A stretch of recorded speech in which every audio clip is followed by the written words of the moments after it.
Well, coming into this year, I think we've made really good improvements in all areas. We've brought in some new faces that I think are going to make an immediate impact, and all of our returning players, I think, are better now than they were last year, and they have that year of experience of being in the conference. So we really believe that we're going to be a very tough team to beat this year. Every year I always say our goal should be to compete for a championship, but I really truly believe this has the ability to be a really special team for OLLU. Yeah, so we're very excited to see the conference growing and adding some new members. And then the whole alignment of an East and West division, I think, is going to be kind of exciting.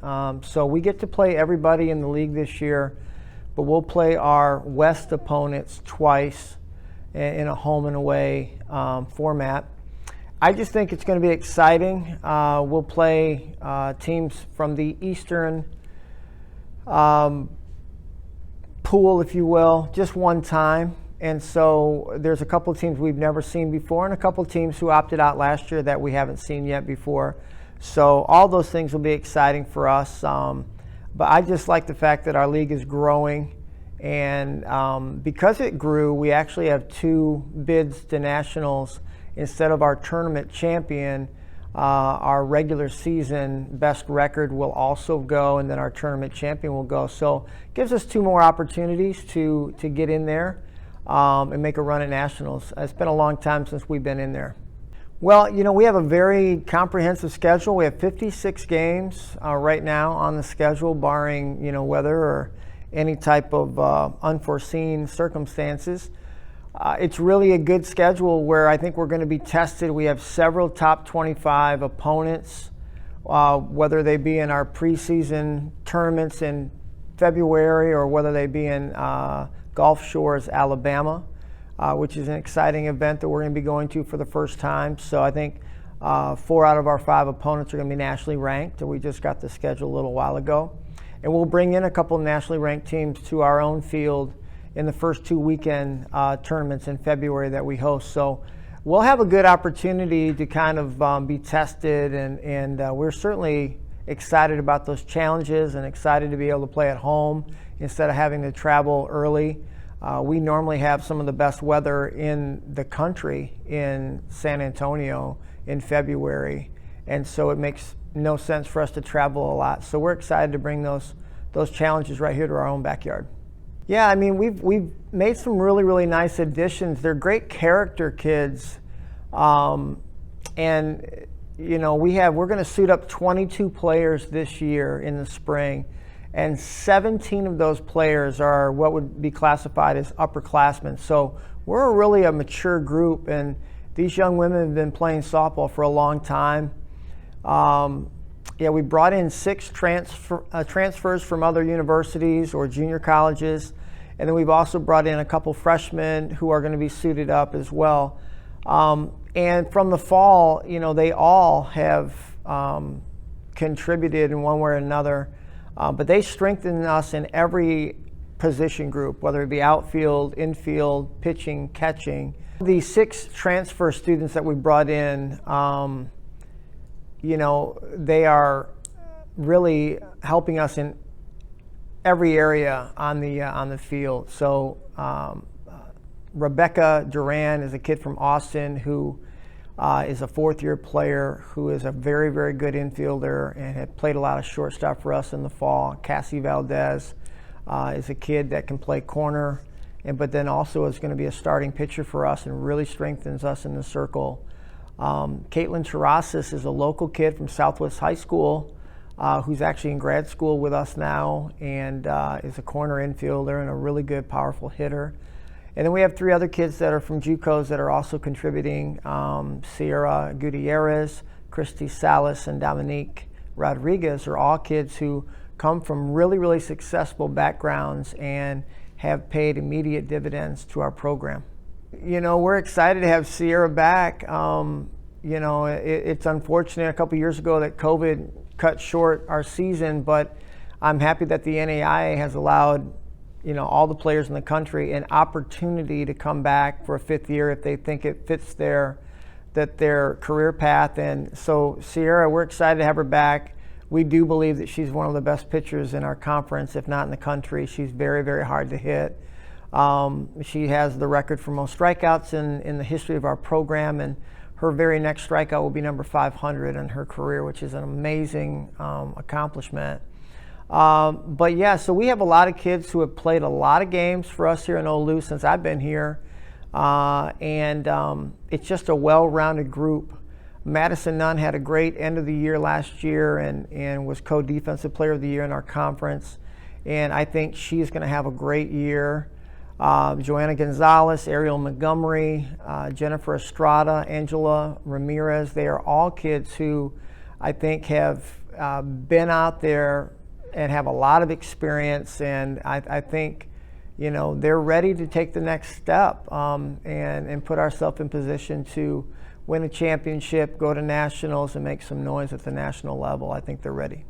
So another kid who's in her third year is Julissa Moreno. She had a great year, had a great tournament, conference tournament last year, hit 500 in the tournament. If we had one more tournament selection, I think she would have received it, but she is a steady hitter for us, hit 330 last year.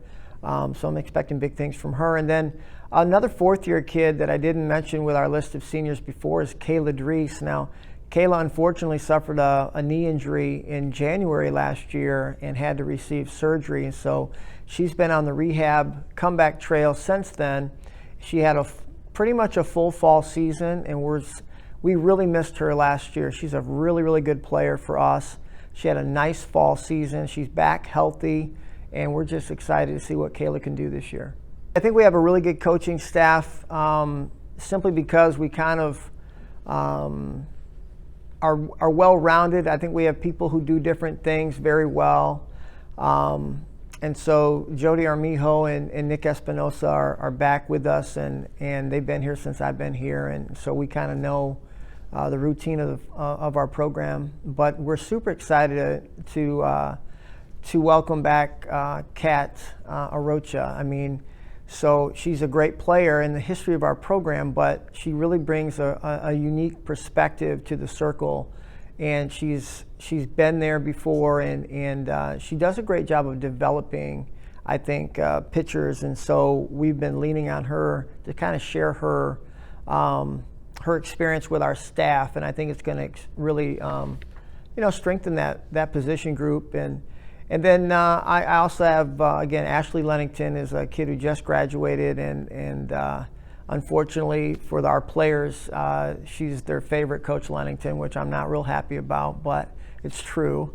But she really relates well to the kids, just being a recent graduate. And, I think collectively we're all kind of, rowing the boat in the same direction, which is always important when you're trying to, win a championship. Well, the academic success of our program is really something that we go and recruit.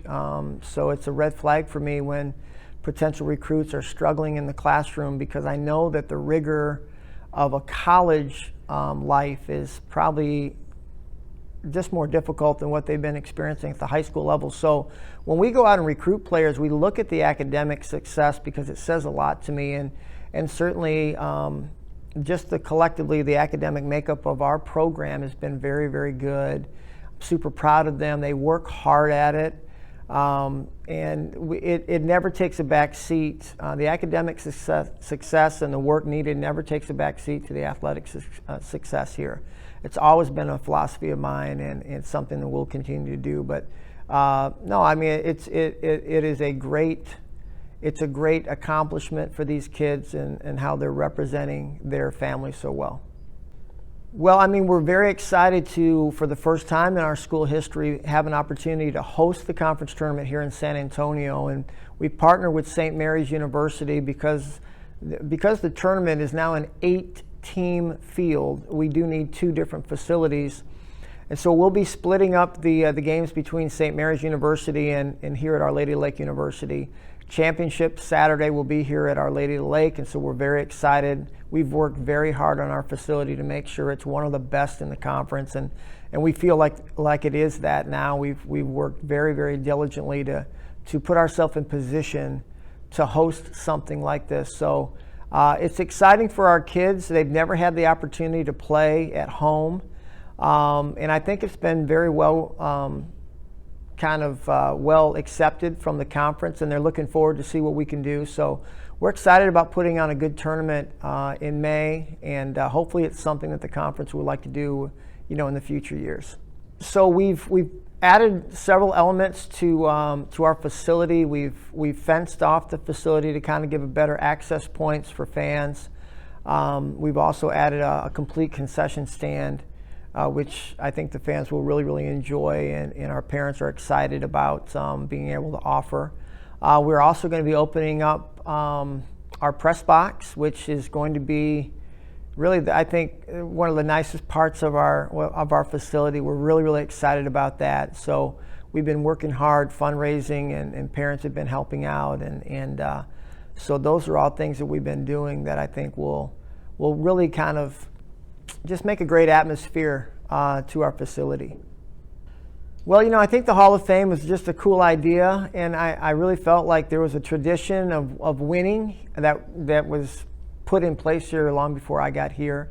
I'm always sensitive to the players and the coaches and the school personnel and the parents who were in this program before I got here. And so I think it's important to highlight that lineage. I think it's important for our current players to see that they have so much in common with previous players, and so we were able to highlight 3 past Saints players in this first inaugural Hall of Fame class, and we're looking forward to kind of adding players as we move forward. And so I just think it's a neat thing. I think the kids really enjoyed it. I know that the honorees were very appreciative of having the university and the softball program just kind of make them feel good and make them feel appreciated for all the work that they've done. Well, I mean, one thing we've learned with the COVID these last several years now is that we have to learn how to deal and live with it. And so we're doing that. And so our policies are set in place by our university, and so we kind of roll with the punches. Right now, it's our hope that things will be good enough in the spring that we can open the doors fully, and because we're an outdoor sport, welcome back fans fully. We're looking forward to that, but certainly we'll kind of we'll be rolling with the punches no matter what the university and what COVID is deciding to tell us at that time. But certainly the live stream is important. We have a lot of players who are from far away, and so their families and their friends have a hard time seeing them sometimes. So, and also for the visiting teams when they come here, the live streaming is something that we're very proud of. It's a highlight of our sports information department that we really believe we do have the best sports information department in the league, and I think that's highlighted when we do things like host conference tournaments or do live streaming. And when our team now goes on the road, we really appreciate what we have here at home. So I think that's why we've kind of stacked as many home games as we can, because we just find it more enjoyable to be on our little field at the lake and be made. I just think our department really makes us feel special, and so our kids want to really play hard when we're at home.